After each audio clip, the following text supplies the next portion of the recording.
ಚಿಕ್ಕಮಗಳೂರಿನಲ್ಲಿ ಮಹಾಮಳೆಗೆ ಈಗ ಮೂರನೇ ಬಲಿಯಾಗಿರೋದ್ರ ಡೀಟೇಲ್ಸ್ ಲಭ್ಯ ಆಗ್ತಾ ಇದೆ. ಮರ ಬಿದ್ದ ರಭಸಕ್ಕೆ ಆಟೋ ಚಾಲಕ ಸಾವನ್ನಪ್ಪಿರೋದು. ಆಟೋ ಕೂಡ ಸಂಪೂರ್ಣವಾಗಿ ಜಖಮ್ ಆಗಿದೆ. ಆಟೋ ಚಾಲಕ ರತ್ನಾಕರ್ ಸ್ಥಳದಲ್ಲೇ ದುರ್ಮರಣಕ್ಕೆ ಈಡಾಗಿರೋದ್ರ ಡೀಟೇಲ್ಸ್ ಲಭ್ಯ ಆಗ್ತಾ ಇದೆ. ಕೊಪ್ಪ ಪೊಲೀಸ್ ಠಾಣಾ ವ್ಯಾಪ್ತಿಯಲ್ಲಿ ಘಟನೆ ಆಗಿದೆ.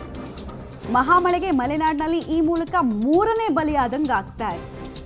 ಅಪಾಯಕಾರಿಯಾಗಿ ಮಳೆ ಕಾಣಿಸಿದೆ. ಆಟೋ ಮೇಲೆ ಮರ ಬಿದ್ದು ಚಾಲಕ ಸಾವನ್ನಪ್ಪಿರೋದ್ರ ಡೀಟೇಲ್ಸ್ ಇದು. ಕೊಪ್ಪದ ಬೈರದೇವರು ಗ್ರಾಮದ ಬಳಿ ಘಟನೆ ಆಗಿರೋದು. ಇನ್ನು ಎಷ್ಟು ತೀವ್ರತೆಯಲ್ಲಿ ಆ ಬೃಹದಾಕಾರದ ಮರ ಬಿದ್ದಿದೆ ಅನ್ನೋದಕ್ಕೆ ಸಂಬಂಧಪಟ್ಟಂತೆ ಕೂಡ ನಮ್ಮ ಹತ್ರ ವಿಜುವಲ್ಸ್ ಸಿಗ್ತಾ ಇದೆ.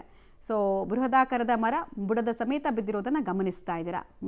ಮರ ಬಿದ್ದ ಫೋರ್ಸ್ಗೆ ಆಟೋ ಅಲ್ಲಿತ್ತು, ಅಕಸ್ಮಾತ್ ಪಾರ್ಕ್ ಮಾಡಿದ್ರ ಅಥವಾ ಆ ಟೈಮಿಗೆ ಆಟೋ ಬಂತ ಗೊತ್ತಿಲ್ಲ, ಅದ್ರ ಬಗ್ಗೆ ಕ್ಲಾರಿಟಿ ಇಲ್ಲ. ಬಟ್ ಚಾಲಕ ಒಬ್ಬರು ಇದ್ರು, ಪ್ಯಾಸೆಂಜರ್ ಯಾರೂ ಇರಲಿಲ್ಲ ಅನ್ನೋದು ತಿಳಿದು ಬರ್ತಾ ಇದೆ. ಸೊ ಸ್ಪಾಟ್ ಡೆತ್ ಆಗಿದೆ ಅನ್ನೋದು ತಿಳಿದು ಬರ್ತಾ ಇರುವಂತಹ ವಿಚಾರ. ಚಿಕ್ಕಮಗಳೂರಿನಲ್ಲಿ ಮೂರನೇ ಬಲಿ ಇದು ಮಳೆಗೆ ಸಂಬಂಧಪಟ್ಟಂತೆ ಅನಾಹುತದಲ್ಲಿ. ಓಕೆ, ಆಟೋ ಸಂಪೂರ್ಣವಾಗಿ ಜಖಮ್ ಆಗಿರೋದನ್ನು ಕೂಡ ನೀವು ಗಮನಿಸ್ತಾ ಇದ್ದೀರಾ. ಒಂದು ಕಡೆಗೆ ಮರ ದಾರಾಶಾಹಿ ಆಗ್ತಾ ಇದೆ, ಇನ್ನೊಂದು ಕಡೆಗೆ ಪ್ರವಾಹದ ಭೀತಿ, ಅದರ ಬೆನ್ನಲ್ಲೇ ಸಾವು. ಡೀಟೇಲ್ಸ್ ಕೊಡ್ತಾರೆ ನಾರಾಯಣಗೌಡ. ಈ ಘಟನೆ ಆಗಬೇಕಾದ್ರೆ ಆಟೋ ಪಾರ್ಕ್ ಮಾಡಿದ್ದ ಅದು ಅಥವಾ ರಸ್ತೆನಲ್ಲಿ ಬರ್ತಾ ಇದ್ದಿದ್ದ, ಏನೇನು ಮಾಹಿತಿ ಇದೆ? ಅದೇ ಆಟೋ ಏನ್ ಕೊಪ್ಪ ತಾಲೂಕಿನ ಕೊಪ್ಪ ಬೈರದೇವರು ಗ್ರಾಮದಲ್ಲಿ ನಡೆದಿರುವಂತಹ ಒಂದು ಘಟನೆ ಅಂತಂದ್ರೆ ಕಳೆದ 2-3 ದಿನಗಳಿಂದ ಕೂಡ ಮಲೆನಾಡು ಭಾಗ ಶೃಂಗೇರಿ, ಕೊಪ್ಪ, ಯಲ್ಲಾಪುರ, ಮೂಡಿಗೆರೆ, ಕಳಸಾ ಈ 4 ತಾಲೂಕಿನಲ್ಲೂ ಕೂಡ ಯಥೇಚ್ಛವಾಗಿ ಮಳೆ ಸುರಿತಿರುವಂತದ್ದು. ನಿನ್ನೆ ಬೆಳಿಗ್ಗೆ ಶುಕ್ರವಾರ ಸಂಜೆಯಿಂದ ನಿರಂತರವಾಗಿ ಮಳೆ ಸುರಿತಿರೋದ್ರಿಂದ ಈಗಾಗಲೇ ಮಲೆನಾಡು ಭಾಗದಲ್ಲಿ ಈ ರೀತಿಯಾದಂತಹ ನಾನಾ ಅವಾಂತರಗಳು ಸೃಷ್ಟಿಯಾಗಿರುವಂತದ್ದು.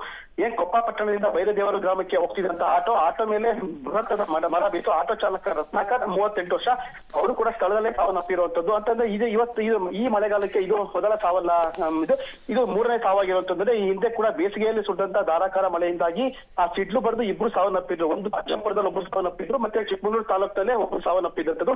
ಇದೀಗ ಮೂರನೇ ಸಾವು. ಚಿಕ್ಕಮಗಳೂರು ಜಿಲ್ಲೆಯಲ್ಲಿ ಮಲೆನಾಡು ಭಾಗದಲ್ಲಿ ನಿರಂತರವಾಗಿ ಮಳೆ ಸುರಿತಿರೋದ್ರಿಂದ ಒಂದ್ ಕಡೆ ಆ ಹಳ್ಳಿಗಳು ಕೂಡ ಕತ್ಲಲ್ಲಿ ಇರುವಂತಹ ಸ್ಥಿತಿ ನಿರ್ಮಾಣ ಆಗಿರುವಂತದ್ದು. ಯಾಕೆಂದ್ರೆ ಎಲ್ಲೆಂದರಲ್ಲಿ ಆ ಮರಗಳು ಬೀಳ್ತಾ ಇರುವಂತದ್ದು, ವಿದ್ಯುತ್ ಕಂಬಗಳು ಬೀಳ್ತಿರುವಂತದ್ದು. ಹಾಗಾಗಿ ಸುಮಾರು 30-40 ಹಳ್ಳಿಗಳು ಕತ್ಲಲ್ಲೇ 2-3 ದಿನದಿಂದ ಕಾಲ ಕಳೀತಿರುವಂತದ್ದು.